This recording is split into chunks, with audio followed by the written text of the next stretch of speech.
labari ce, haka ne ƙarshen zance. Naira ba mai kwace, rabana ya lamunce. Shi tawakkali riba ce, sannu kayo dace. Rayuwar ka da bambance, kaga yin haka sa'a ce. Lafazi sai na dace, dan na gane wani zance. Lamuran mu jajirce, dan mazarta a jirance. Lafazi sai na dace, dan na gane wani zance. Shi mutunci makanta ce, girman kai illa ce. Kariya ku haramun ce, duka mai ni na ce. Rayuwar shi asara ce, ni miji dafa na zance.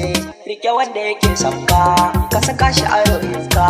Dan uwa na kasan kanka, je gidan ku iyayenka.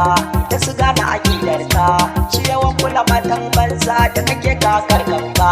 Gara ni ka kaka, sai ku tashi biyo tsinka. Ko da sarki Allahnka, wanda shi ya yi ruhinka. Ga wani bashi da kusarka, dan uwa rike kimarka. Daga kara mutuncinka, kar ka sanya faɗa ranka.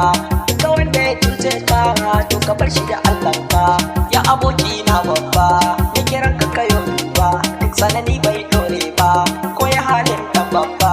Wanda san baya gaba, addu'a ka saka a gaba. Dan makami ce babba, wanda ba shi da kosisi amma hankali bai taya ba. Asada cuta babba, mai da bai dabara ba.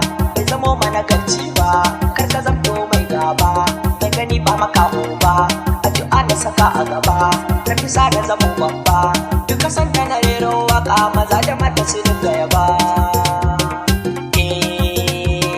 Kai nazari abokina, kai nazari abokina.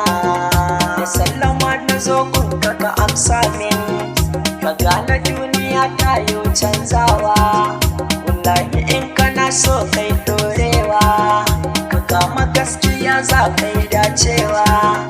A rayuwar ka kar ainihin kokawa, cikin gidan ku kar ai jajantawa.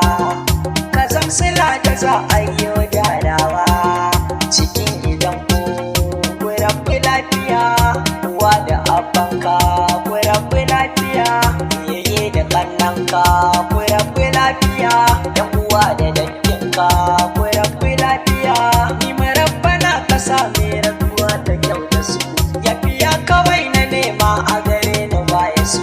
Kai maje gurin iyayen ka gare ka baya su. Da fana mai na ta roƙo na ganin mijin Hafsu, dan isar su samu dace a duniya da lahira.